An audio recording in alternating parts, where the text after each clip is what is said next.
Selamat datang di pembahasan koneksi antar materi modul 3.1, pengambilan keputusan berbasis nilai-nilai kebajikan sebagai pemimpin, oleh Arman S. PD calon guru penggerak Angkatan 6 Kabupaten Pasangkayu.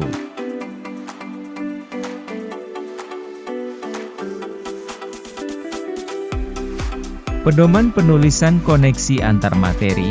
Untuk menunjukkan pemahaman Anda akan kaitan antar materi ini, Anda akan membuat tulisan yang menunjukkan koneksi antar materi. Buatlah sebuah rangkuman dari proses perjalanan pembelajaran Anda sampai saat ini. Pada program guru penggerak ini, Anda dapat memilih bentuk rangkuman kesimpulan Anda dengan cara 1. Menulis sebuah blog atau membuat tulisan di Google Site, dan mengundang rekan-rekan seprofesi Anda untuk memberikan tanggapan atas tulisan Anda. 2. Bentuk sebuah presentasi video yang dimuat di media sosial, menggunakan media animasi sederhana, misalnya Powtoon atau screencast atau media sosial lainnya.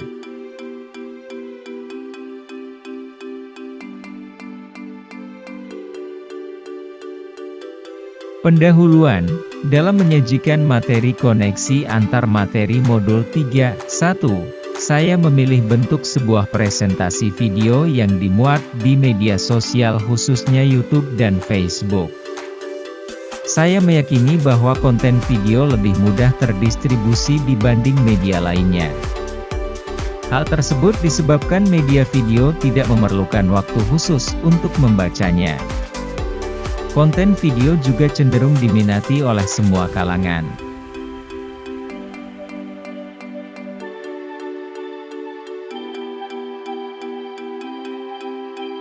Satu, bagaimana filosofi Ki Hajar Dewantara dengan Pratap Triloka memiliki kaitan dengan penerapan pengambilan keputusan sebagai seorang pemimpin?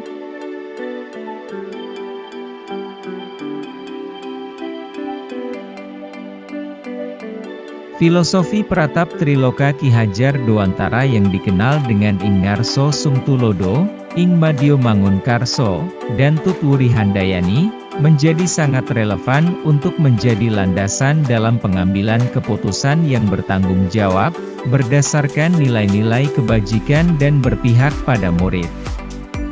Karena sejatinya seorang guru adalah penuntun yang tugasnya adalah menuntun kodrat anak, sesuai dengan kodrat alam maupun kodrat zamannya agar anak tidak kehilangan arah dan membahayakan dirinya.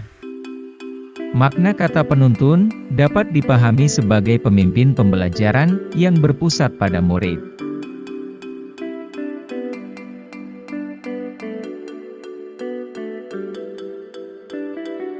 Berlandaskan filosofi Pratap Triloka Ki Hajar Dewantara dalam pengambilan keputusan di kelas akan membawa kepada perubahan positif pada budi pekerti. Budi, cipta, rasa, karsa, dan pekerti, tenaga raga, harus seimbang dan holistik. Kesempurnaan budi pekerti akan membawa anak pada kebijaksanaan. Semua disiplin ilmu dan pengambilan keputusan harus menuju kepada kebijaksanaan. Menurut Ki Hajar Dewantara, semua yang kita lakukan di bidang pendidikan harus berorientasi kepada murid. Atau bahasa lain yang digunakan Ki Hajar Dewantara adalah, bebas dari segala ikatan, dengan suci hati mendekati sang anak, tidak untuk meminta sesuatu hak, namun untuk berhamba pada sang anak.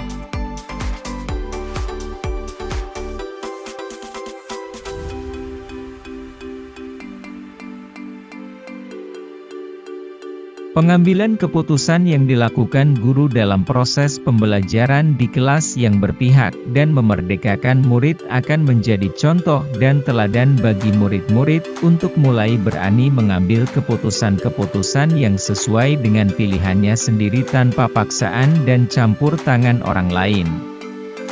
Diharapkan bahwa murid akan lebih nyaman untuk berkomunikasi dan menentukan pilihan keputusan bersama dengan guru, dan guru pun diharapkan akan lebih memperhatikan kepentingan murid-muridnya.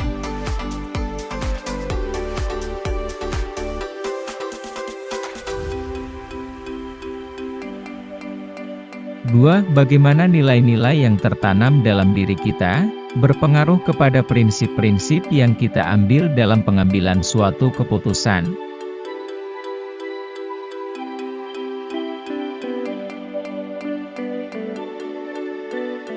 Nilai-nilai yang dimiliki seorang guru adalah nilai kebajikan, di antaranya keadilan, tanggung jawab, kejujuran, bersyukur, lurus hati, berprinsip, integritas, kasih sayang, rajin, komitmen, percaya diri, kesabaran, dan masih banyak lagi.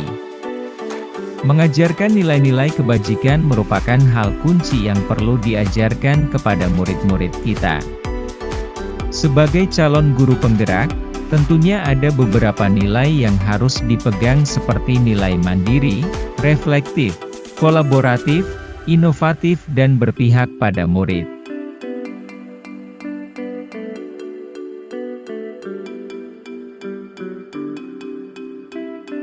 Ketika kita menghadapi situasi dilema etika, akan ada nilai-nilai kebajikan mendasar yang saling bertentangan seperti cinta dan kasih sayang, kebenaran, keadilan, kebebasan, persatuan, toleransi, tanggung jawab dan penghargaan akan hidup. Agar dapat mengambil keputusan diperlukan nilai-nilai atau prinsip dan pendekatan sehingga keputusan tersebut merupakan keputusan yang paling tepat dengan resiko yang paling minim bagi semua pihak, terutama bagi kepentingan dan keberpihakan pada murid.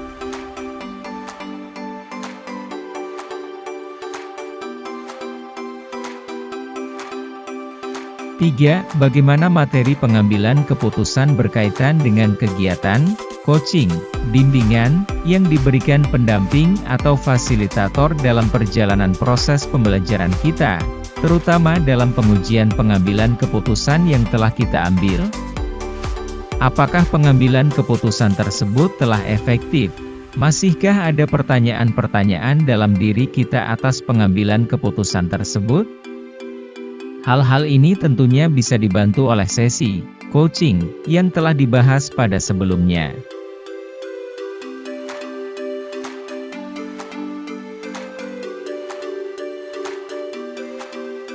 Dalam dunia pendidikan, coaching merupakan proses untuk mengaktifasi kerja otak murid.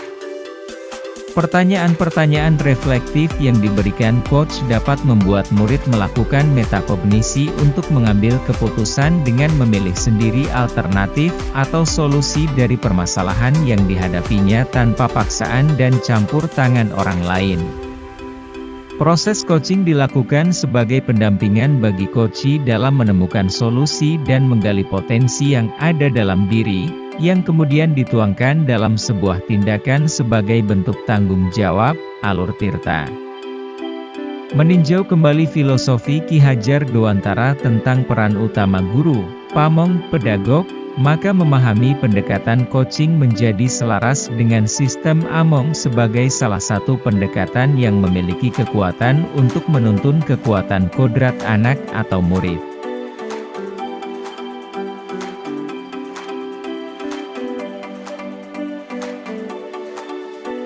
Pendekatan coaching sistem Among dapat diterapkan dengan menggunakan metode tirta yang merupakan kepanjangan dari T, tujuan, I, identifikasi, R, rencana aksi, dan TA, tanggung jawab. Dari segi bahasa, tirta berarti air. Air mengalir dari hulu ke hilir. Jika kita ibaratkan murid kita adalah air, maka biarlah ia merdeka, mengalir lepas hingga ke hilir potensinya. Kita, sebagai guru memiliki tugas untuk menjaga air itu tetap mengalir, tanpa sumbatan. Tugas guru adalah menuntun atau membantu murid atau coachee menyadari bahwa mereka mampu menyingkirkan sumbatan-sumbatan yang mungkin menghambat perkembangan potensi dalam dirinya. Hal ini selaras dengan tujuan coaching, yaitu untuk melejitkan potensi murid agar menjadi lebih merdeka.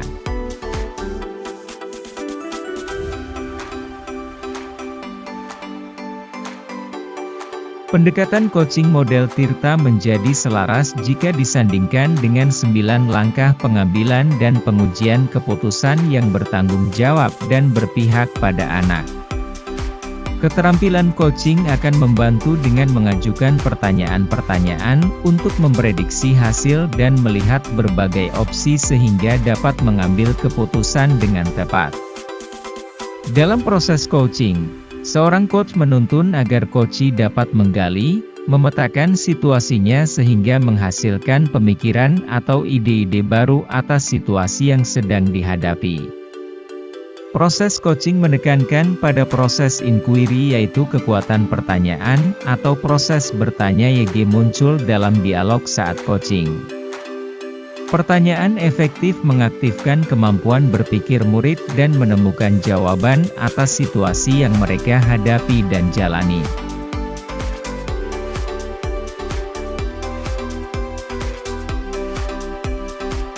Bagaimana kemampuan guru dalam mengelola dan menyadari aspek sosial emosionalnya akan berpengaruh terhadap pengambilan suatu keputusan, khususnya masalah dilema etika?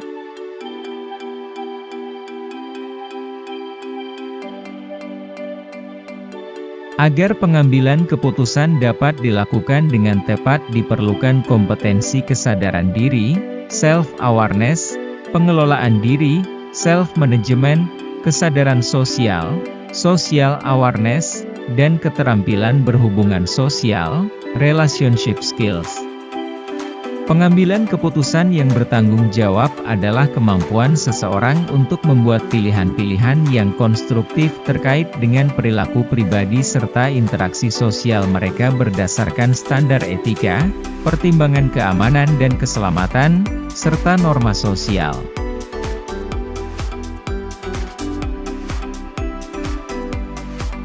Proses pengambilan keputusan diharapkan dapat dilakukan secara sadar penuh, mindful, sadar dengan berbagai pilihan dan konsekuensi yang ada. Banyak penelitian yang menunjukkan bahwa di dalam kondisi berkesadaran penuh, terjadi perubahan fisiologis seperti meluasnya area otak yang terutama berfungsi untuk belajar dan mengingat, berkurangnya stres, dan munculnya perasaan tenang dan stabil. Kabat-Zinn, 2013, halaman 37. Dengan latihan berkesadaran penuh, maka seseorang dapat menumbuhkan perasaan yang lebih tenang dan pikiran yang lebih jernih, yang akan berpengaruh pada keputusan yang lebih responsif dan reflektif.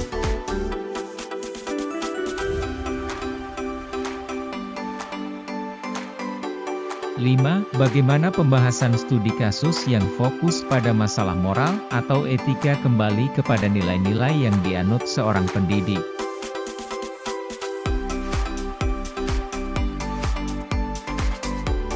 Sebagai seorang pendidik, seringkali kita dihadapkan pada suatu keadaan di mana kita harus mengambil sebuah keputusan sulit.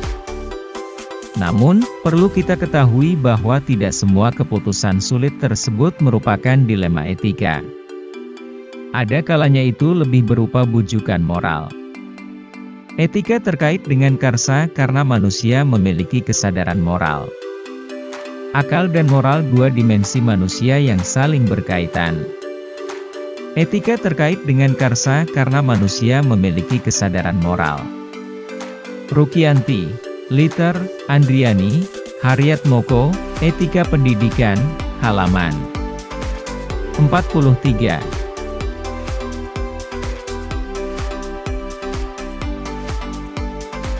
Dari kutipan tersebut, kita bisa menarik kesimpulan bahwa karsa merupakan suatu unsur yang tidak terpisahkan dari perilaku manusia. Karsa ini pun berhubungan dengan nilai-nilai atau prinsip-prinsip yang dianut oleh seseorang, disadari ataupun tidak. Nilai-nilai atau prinsip-prinsip inilah yang mendasari pemikiran seseorang dalam mengambil suatu keputusan yang mengandung unsur dilema etika. Ketika guru berhadapan dengan kasus-kasus yang fokus pada masalah moral atau etika, maka nilai-nilai diri yang dianut dan yang paling dihargai oleh seorang pendidik akan sangat mempengaruhi dalam proses pengambilan keputusan.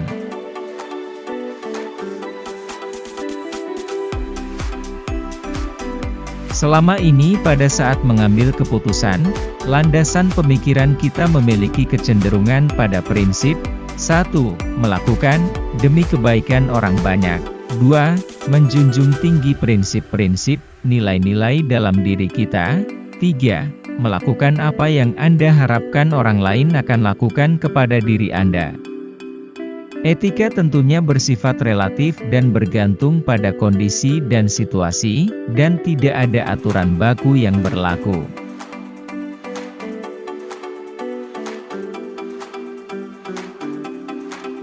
Bagaimana pengambilan keputusan yang tepat? Tentunya berdampak pada terciptanya lingkungan yang positif, kondusif, aman dan nyaman.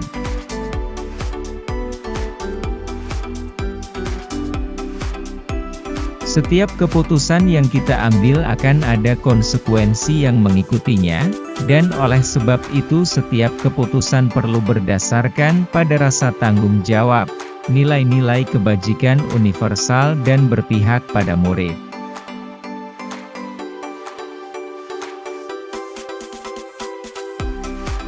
Sebagai upaya pengambilan keputusan yang tepat, yang berdampak pada terciptanya lingkungan yang positif, kondusif, aman dan nyaman dapat dilakukan dengan beberapa tahap berikut, yaitu 1. Mengidentifikasi jenis-jenis paradigma dilema etika yang sesuai dari suatu kasus. 2. Memilih dan memahami 3. Prinsip yang dapat dilakukan untuk membuat keputusan dalam dilema pengambilan keputusan. 3. Menerapkan 9 langkah pengambilan dan pengujian keputusan yang diambil dalam dilema etika. 4. Bersikap reflektif, kritis, dan kreatif dalam proses tersebut.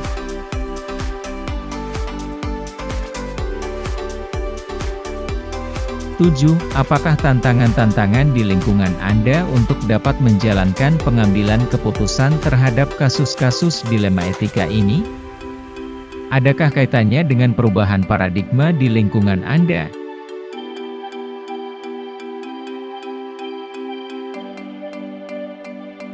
Tantangan dalam mengambil keputusan sendiri untuk masalah kasus pribadi saya sebagai pendidik terjadi ketika berhadapan pada suatu dilema etika individu lawan masyarakat dalam konteks di sekolah.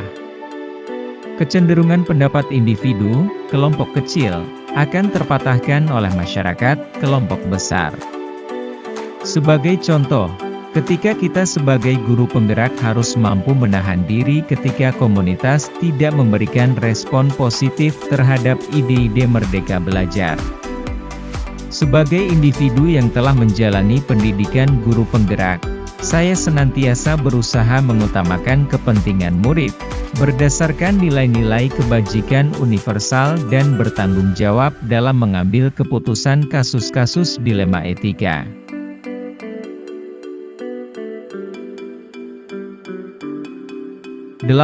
Apakah pengaruh pengambilan keputusan yang kita ambil ini dengan pengajaran yang memerdekakan murid-murid kita? Bagaimana kita memutuskan pembelajaran yang tepat untuk potensi murid kita yang berbeda-beda?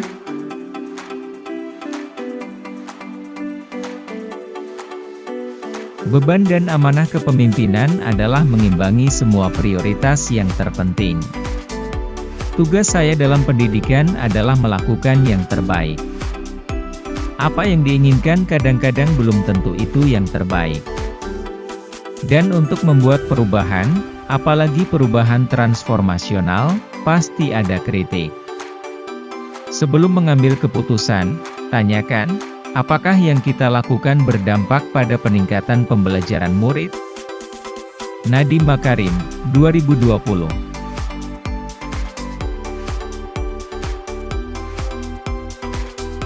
Pada konteks merdeka belajar, proses pembelajaran yang dilakukan adalah yang berpihak pada murid. Karena itu, pengambilan keputusan yang dilakukan guru dalam proses pembelajaran hendaknya dapat menuntun dan memberikan ruang bagi murid dalam proses pengajaran untuk merdeka mengemukakan pendapat dan mengekspresikan ilmu baru yang didapatnya. Dengan demikian murid-murid dapat belajar mengambil keputusan yang sesuai dengan pilihannya sendiri tanpa paksaan dan campur tangan orang lain.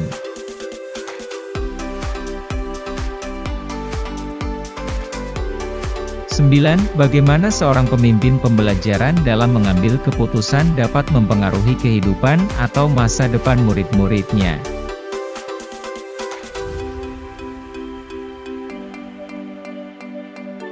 Guru adalah pemimpin pembelajaran, oleh karena itu seorang pemimpin pembelajaran harus bisa mengambil keputusan yang berpihak pada murid. Pengambilan keputusan yang berpihak pada murid selayaknya memperhatikan nilai-nilai kebajikan universal dan bertanggung jawab. Setiap keputusan yang diambil adalah dalam rangka menuntun kekuatan kodrat murid agar dapat menjadi individu maupun sebagai anggota masyarakat yang dapat mencapai keselamatan dan kebahagiaan yang setinggi-tingginya.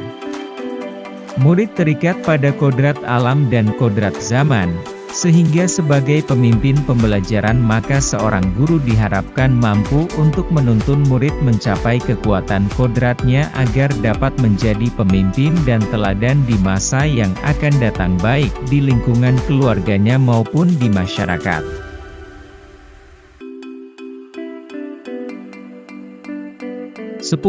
Apakah kesimpulan akhir yang dapat Anda tarik dari pembelajaran modul materi ini dan keterkaitannya dengan modul-modul sebelumnya?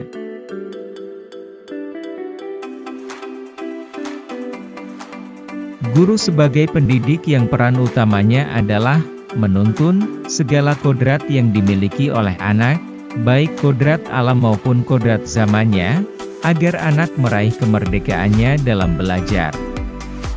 Dalam proses menuntun, guru berperan sebagai pamong, yang mengedepankan azas pratap trikolaka ing ngarso sumtulodo, ing madya mbangun karso, dan tutwuri handayani dalam kepemimpinannya di pembelajaran. Pratap Triloka Ki Hajar Dewantara hendaknya lebih dikedepankan guru dalam pengambilan keputusan agar membawa perubahan positif pada budi pekerti anak. Kesempurnaan budi pekerti akan membawa anak pada kesejahteraan psikologis, well-being, murid.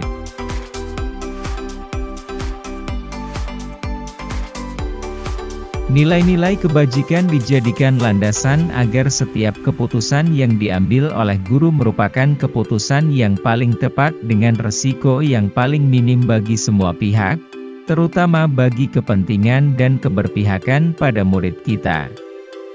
Nilai-nilai kebajikan tersebut dapat berupa keadilan, tanggung jawab, kejujuran, bersyukur, lurus hati, berprinsip, integritas, kasih sayang, rajin, komitmen, percaya diri, kesabaran, dan masih banyak lagi. Mengajarkan nilai-nilai kebajikan merupakan hal kunci yang perlu diajarkan kepada murid-murid kita.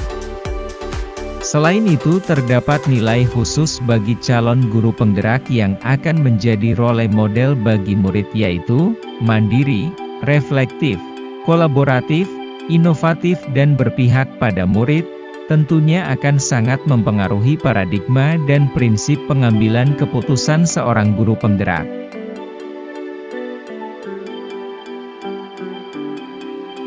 Selain itu, diperlukan pula kompetensi kesadaran diri, self-awareness, pengelolaan diri, self-management, kesadaran sosial, social awareness, dan keterampilan berhubungan sosial, relationship skills, untuk mengambil keputusan.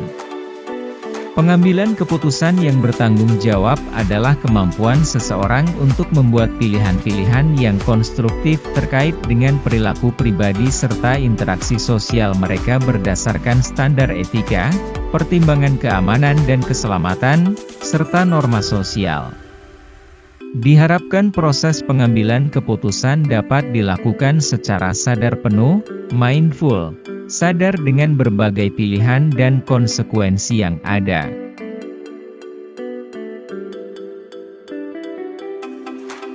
Setiap keputusan yang kita ambil akan ada konsekuensi yang mengikutinya, dan oleh sebab itu setiap keputusan perlu berdasarkan pada rasa tanggung jawab, nilai-nilai kebajikan universal dan berpihak pada murid. Sebagai upaya pengambilan keputusan yang tepat, yang berdampak pada terciptanya lingkungan yang positif, kondusif, aman dan nyaman dapat dilakukan dengan beberapa tahap berikut, yaitu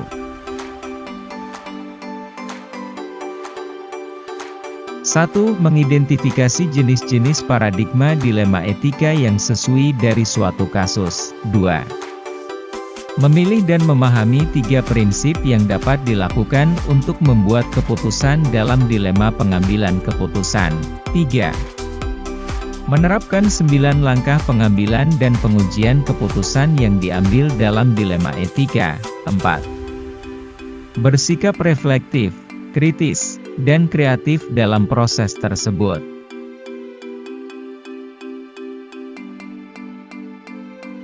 Karena itu, dibutuhkan keterampilan kepemimpinan pendukung pemimpin pembelajaran, di antaranya adalah sebagai berikut: 1. Pengetahuan diri, 2. Manajemen waktu dan kehidupan, 3. Agen perubahan, 4. Tujuan dan usaha bersama, 5. Pengambilan keputusan beretika, 6. Pengaruh komunikasi persuasif, 7. Budaya iklim komunitas, 8.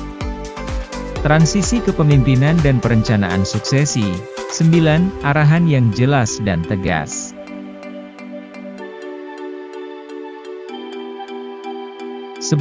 Sejauh mana pemahaman Anda tentang konsep-konsep yang telah Anda pelajari di modul ini, yaitu dilema etika dan bujukan moral, 4 paradigma pengambilan keputusan, 3 prinsip pengambilan keputusan, dan 9 langkah pengambilan dan pengujian keputusan.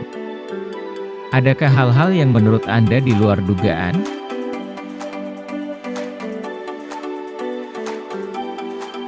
Pemahaman saya terhadap materi tentang konsep-konsep yang telah dipelajari di modul ini, yaitu penerapan 4 paradigma pengambilan keputusan, 3 prinsip pengambilan keputusan, dan 9 langkah pengambilan keputusan sebagai langkah awal dalam penentuan masalah dilema etika atau bujukan moral.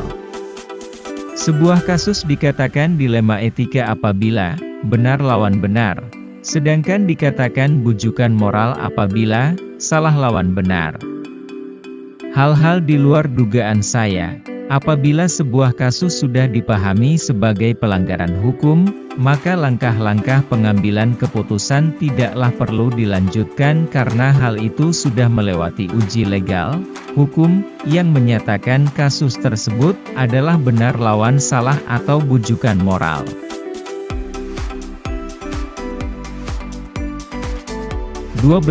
Sebelum mempelajari modul ini, pernahkah Anda menerapkan pengambilan keputusan sebagai pemimpin dalam situasi moral dilema? Bila mana pernah? Apa bedanya dengan apa yang Anda pelajari di modul ini?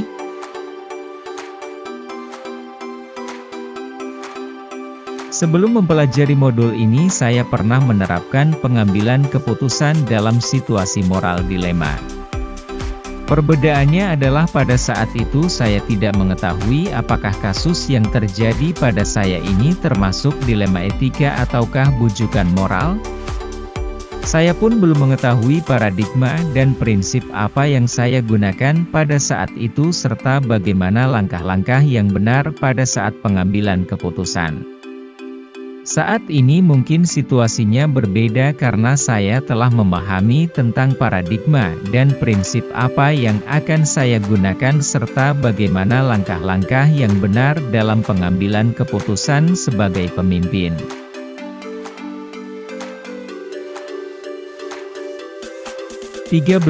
Bagaimana dampak mempelajari konsep ini buat Anda? Perubahan apa yang terjadi pada cara Anda dalam mengambil keputusan sebelum dan sesudah mengikuti pembelajaran modul ini?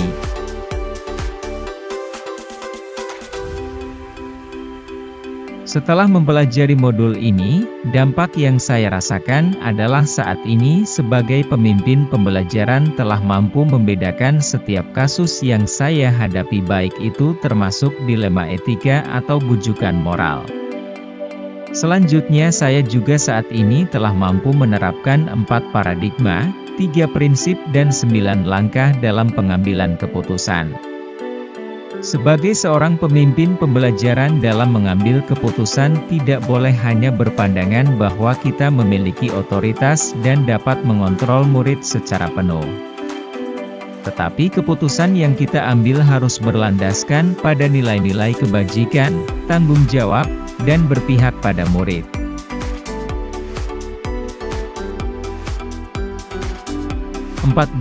Seberapa penting mempelajari topik modul ini bagi Anda sebagai seorang individu dan Anda sebagai seorang pemimpin?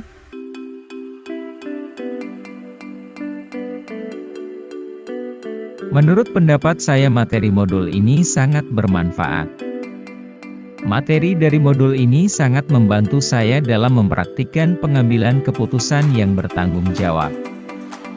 Selain itu, saya dapat mengidentifikasi setiap kasus yang terjadi sehingga mampu menemukan solusi yang tepat dalam menyelesaikan dilema etika yang terjadi. Dengan mempelajari modul ini secara langsung telah membuka pemahaman beberapa dilema etika yang sempat saya alami selama ini. Agar tidak terjadi penyesalan di kemudian hari, maka pengambilan keputusan harus didasari oleh nilai-nilai kebajikan universal, berpihak pada murid dan dapat dipertanggungjawabkan.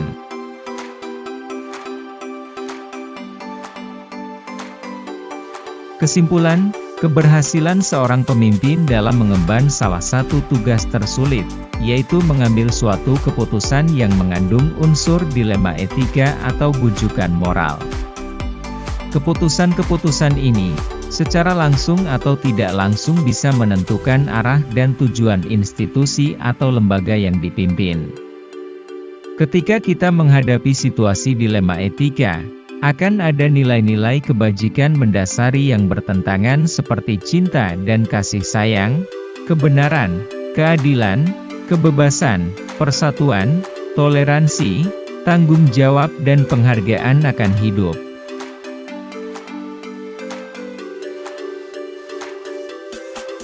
Terima kasih yang sebesar-besarnya kepada Kepala SMP Negeri 3 Satap Pasangkayu, Kepala SMP Negeri 23 Ako, Kepala SMP Negeri 2 Pasangkayu.